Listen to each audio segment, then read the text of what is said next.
hypothalamus is called master of master gland, which produces two very important hormones called oxytocin and ADH. Hybridoma technology is a technology of formation of hybrid cells. Transpiration is nothing but the expulsion of water in the form of water vapor through stomata, and transpiration takes place during daytime.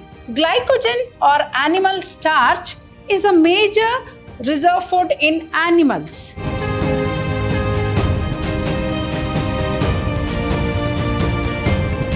Hello everyone, welcome back to yet another Karnataka CET 2006 Biology Paper Analysis.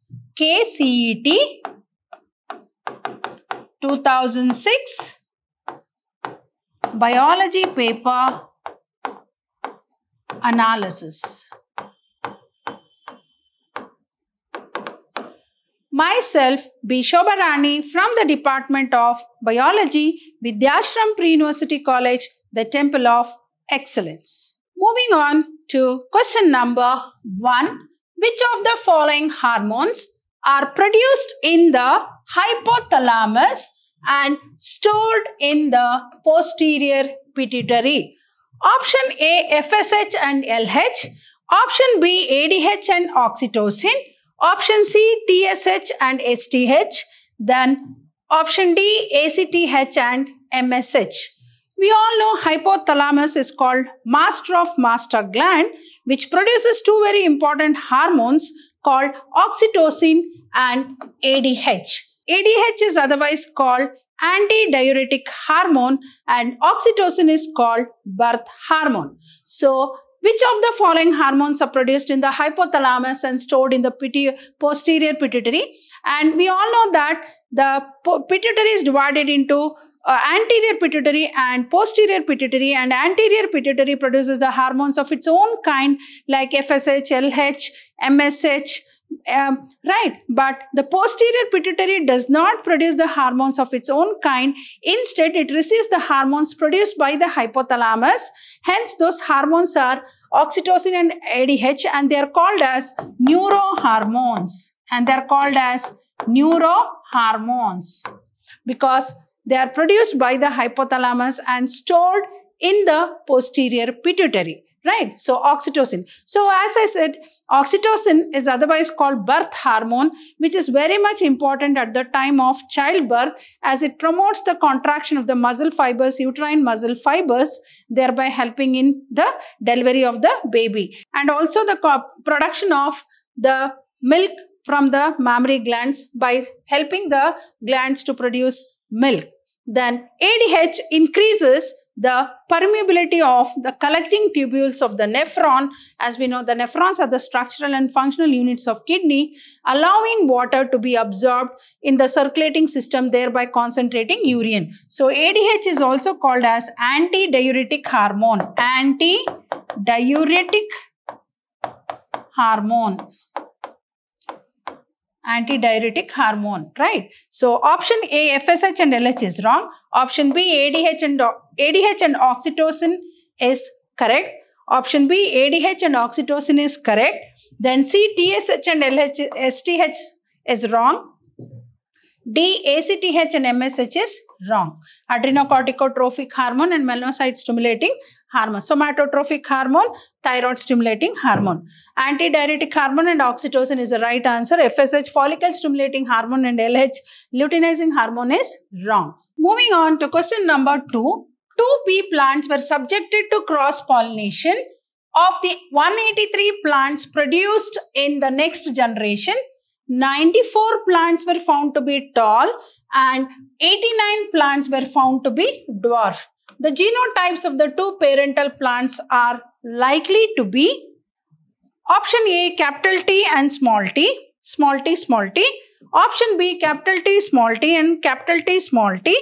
And C, capital T, small t and small t, small t. Then that is homozygous tall and homozygous tall. Here heterozygous tall and dwarf.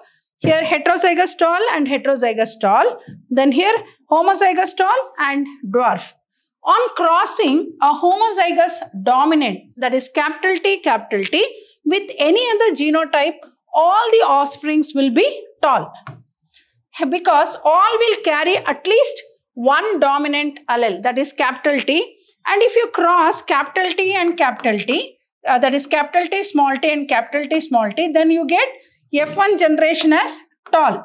So what will be the genotypes? The parental genotypes of the parents will be capital T small t and small t small t. So the answer, capital T small, the first one is wrong, second one is wrong, third one is correct. So capital T tall and small t dwarf, and this fourth one is wrong. So option C is correct. That is capital T small t and small t is correct. Moving on to question number 3. Monoclonal antibodies are produced from the hybrid cells called hybridomas. The cells employed to obtain these hybridoma cells are option A, B lymphocytes and myeloma cells, option B, lymphoma cells and bone marrow cells, option C, T lymphocytes and myeloma cells, and option D, B lymphocytes and carcinoma cells. Hybridoma technology is a technology of formation of hybrid cells.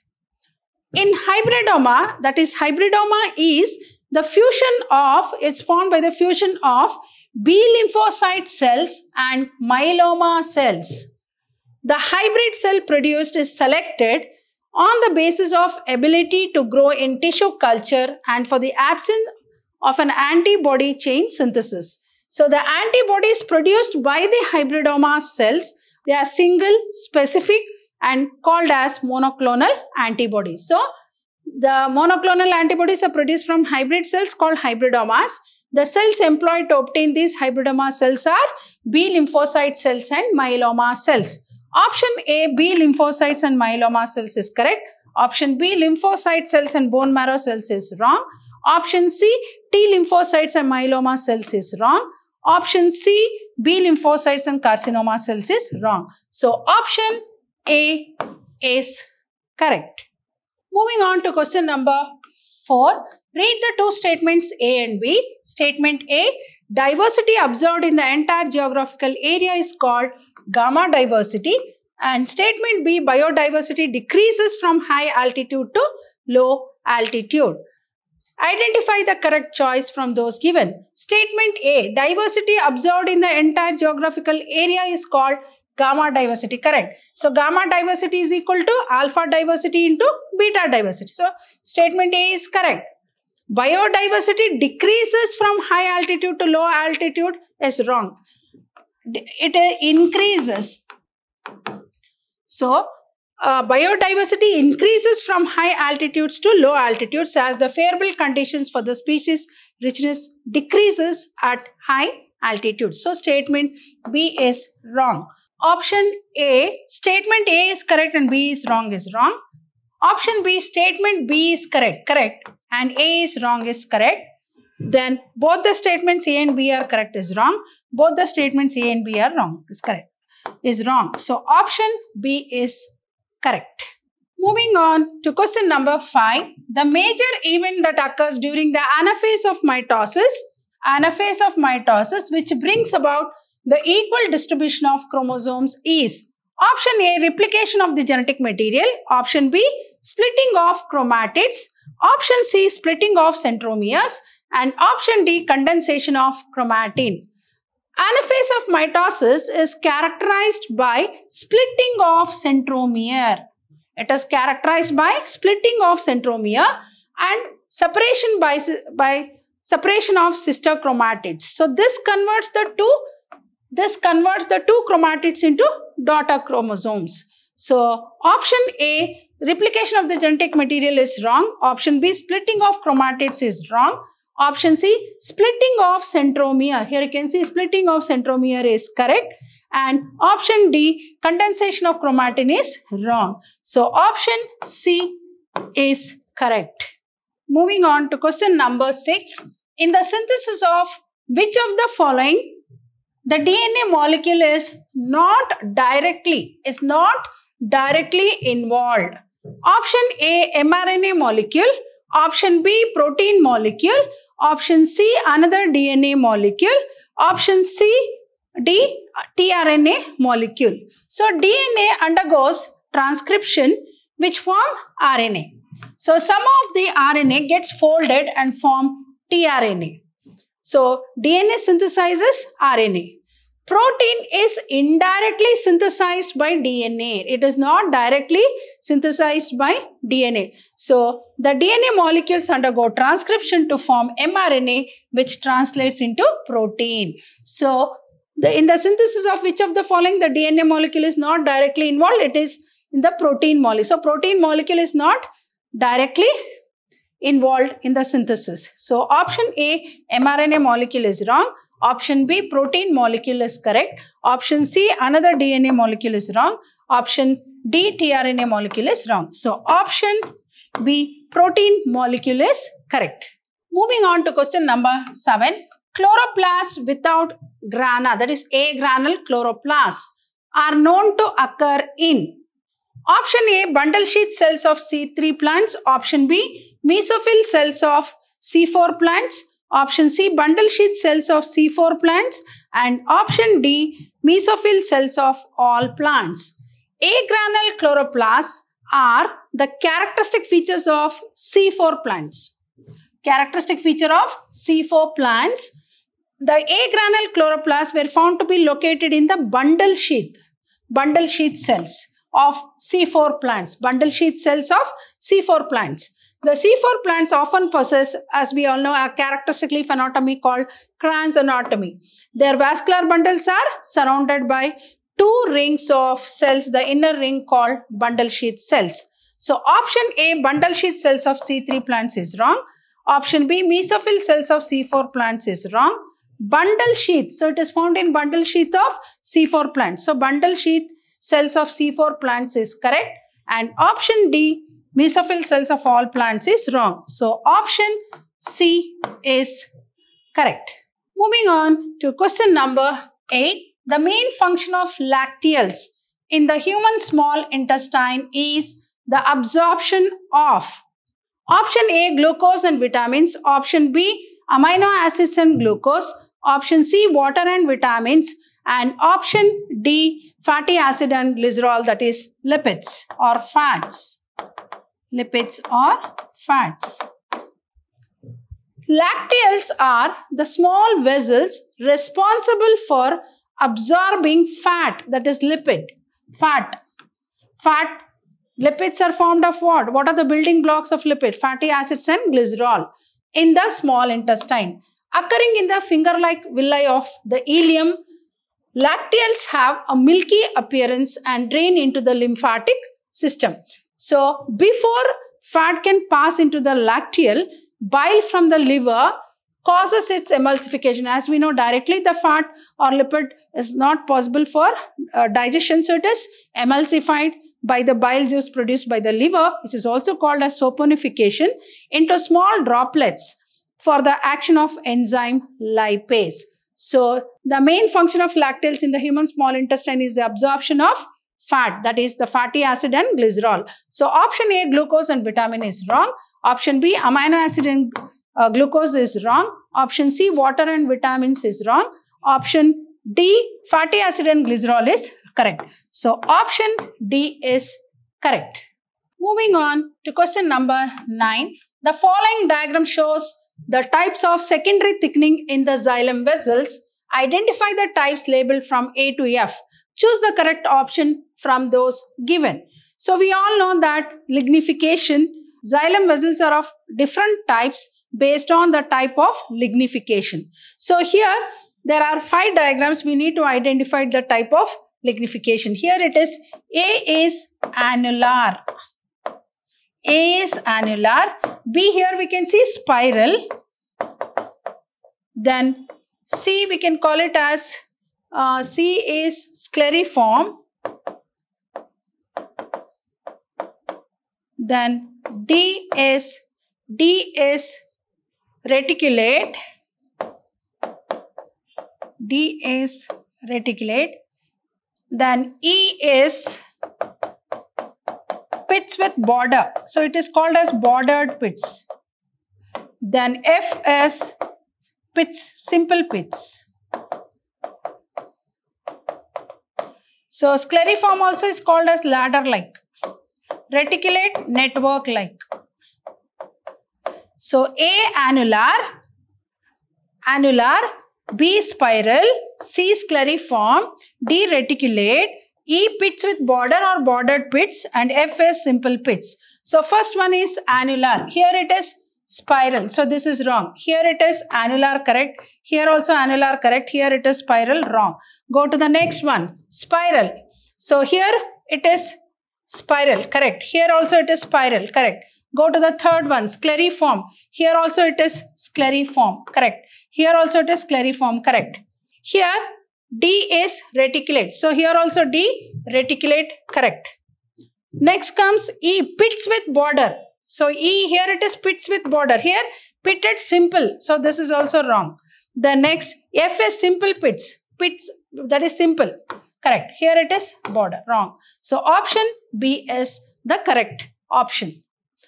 Right. So A is annular, B is spiral, C is scleriform, D is reticulate, E is pit with border, then F is pits with simple pits. So option B is correct. Moving on to question number 10. About 1000 ml of air is always known to remain inside the human lungs. It is described as.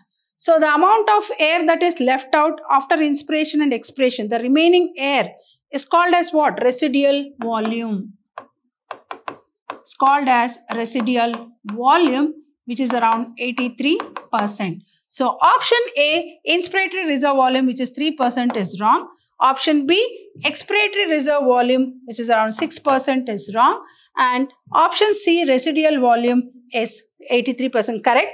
Then D, tidal volume, 9% is wrong. So option C is correct. So is known as residual volume. The remaining air, the remaining amount of air that is left out is called as residual volume. Moving on to question number 11. The chemical nature of gibberellin is that they are option A, acidic, option B, alkaline, option C, proteinaceous, and option D, amines.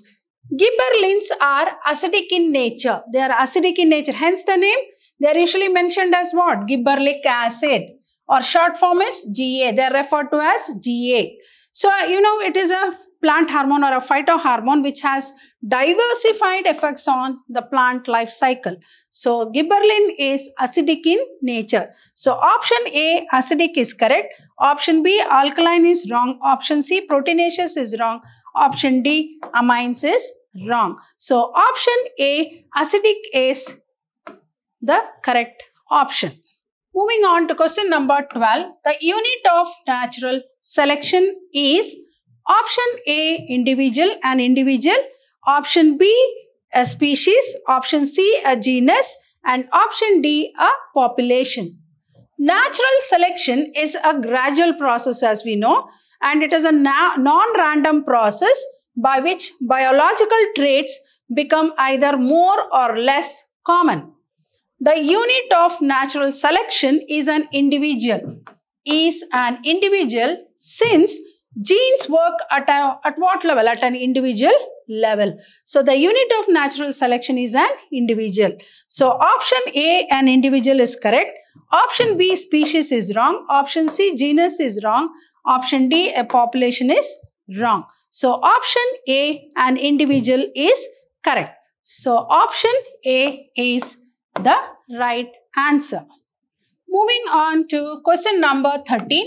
Water is lost in a liquid state in some plants through hydrathodes.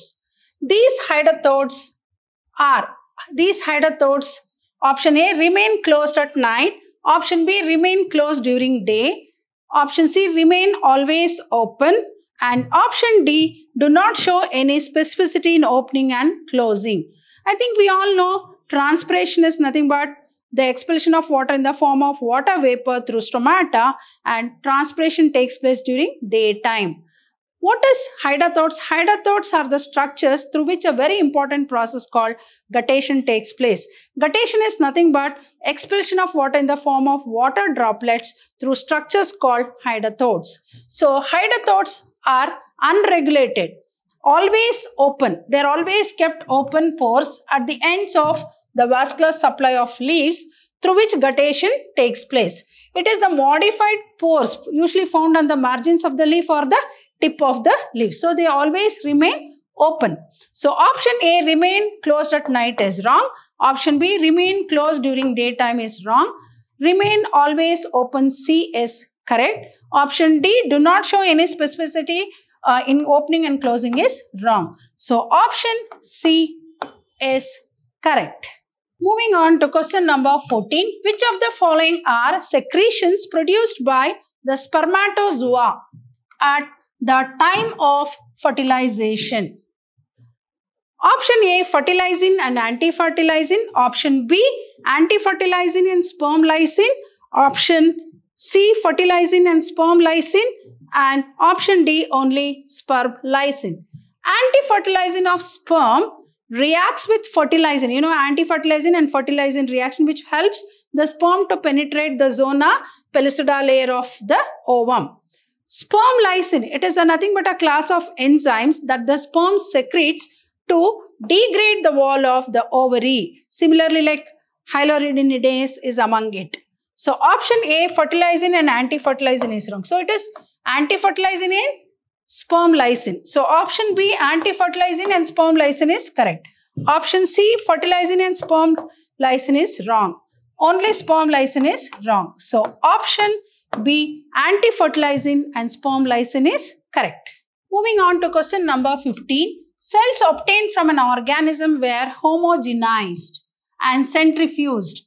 A test indicated that the cells contained glycogen. If you were asked to find out as quickly as possible whether the cells were from a plant or an animal, you would answer what? Option A, you would examine the centrifuge for the presence of extracts of chloroplast. Option B, answer immediately that the cells were from a plant source. Option C, examine the centrifuge for the presence of extracts of centrioles. Option D, answer immediately that the cells were from an animal source. Glycogen or animal starch is a major reserve food in animals, some fungi and bacteria, but it is not present in plants. It is formed from glucose through the process of condensation called glycogenesis. So it is nothing but an animal source. It is an animal source. So it is a major reserve food material in animal source. So what would you answer? That answer immediately that the cells were from an animal source. So option A, examine the centrifuge for the chloroplast, is wrong. Answer immediately that the cells were from plant source, is wrong. Examine the centrifuge and presence of extracts of centriole, is wrong. Answer immediately that the cells were from animal source, is correct. So option D is correct. Moving on to question number 16. Which of the following plant parts can respire even in the absence of oxygen? Option A, seeds. Option B, roots. Option C, stems. And option D, leaves. When oxygen levels fall too low, the root cells respire. The root cells respire anaerobically, producing ethanol. Some marshy roots, I think we have come across like mangrove plants, where they're all blocked by the waterlogged soil. So also respire anaerobically. So it is roots. So option A, seeds, is wrong. Option B, roots, is correct. Option C, stem, is wrong. Option D, leaves, is wrong. So option B is correct. Moving on to question number 17. Column 1 lists some disorders. So this is disorders associated with brain. Column 2 lists the causes of these disorders. So these are the causes. Match the two columns and identify the correct option from those given. Option A, that is A, epilepsy. B, Alzheimer's disease. C, Parkinson's disease. D, Huntington's chorea. Here P, causes. Degeneration of neurons in the cerebral cortex, irregular electrical discharge in the neurons, decreased production of acetylcholine, then degeneration of dopamine releasing neurons, and formation of blood clots in the brain. So, epilepsy is irregular electrical discharge in the neurons. Then Alzheimer's disease, decreased production of acetylcholine. Then Parkinson's disease, degeneration of dopamine releasing neurons. Then D, Huntington's chorea is degeneration of neurons in the cerebral cortex. So A is Q, B is R, then C is S, then D is P. We'll move on to the first option. A is T here, wrong. Here it is A is Q, correct. Here also A is Q, correct. Here also A is Q, correct. Go to the next one. BR. Here it is BR, correct. Here also BR. Here it is BS. So this is wrong. Now go for these two options. Go for the next one. CS. So here it is CP. So this is wrong. Here it is CS, correct. Here it is DP. Here also DP, correct. So option C is the correct option. Epilepsy, irregular electrical discharge in the neurons. Alzheimer's disease, decreased production of acetylcholine. Parkinson's disease, degeneration of dopamine releasing neurons. Then Huntington's chorea, degeneration of neurons in the cerebral cortex. So option C is correct. Moving on to question number 18. The World Biodiversity Day is celebrated annually on. What is the day? That is, the World Biodiversity Day is celebrated annually on 5th June, B 29th December, then C 22nd May, then D 16th September. The United Nations have proclaimed 22nd May as the International Day for Biological Diversity. Short form is IDB. International Day of Biodiversity, to increase what? Why is this day celebrated as the World Biodiversity Day? To give an understanding and awareness of biodiversity issues. As we know, this is a global issue. Also, global diversity that shapes our environment. Not only the production or conservation of the plants and animals. So it is on May 22nd May. Option A, 5th June is wrong. Option B, 29th December is wrong. Option C, 22nd May is correct. Option D, 16th September is wrong. So option C, 22nd May is correct. So that is CAU, GUU, UAC, CGG. So option A, CAU, here it is wrong. Here it is GTA, so this is wrong. So CAU, here it is correct. GUU, here it is correct. So here it is CAU, GUU, UAU, CGG. So here it is GUU correct, UAU correct. Here it is CGG. So option C is correct. Option C is correct. Moving on to question number 20. Almost all the aquatic animals excrete ammonia as the nitrogenous waste product. Which of the following statement is not in agreement with this situation? So we know, based on the elimination of the nitrogenous waste the animals eliminate, we classify the animals into ammonotelic, ureotelic and uricotelic animals. So ammonotelic animals are the aquatic animals which eliminate ammonia, which is highly toxic and it is easily soluble in water.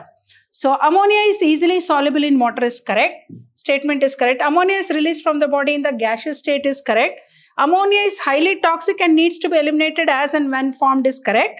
Ammonia gets converted into less toxic form, urea, called urea, is not an agreement. So this is the right answer, not an. So this is wrong, this is wrong, this is wrong. So this is not the right statement for the aquatic animals which excrete ammonia as the nitrogenous waste. So option D is correct.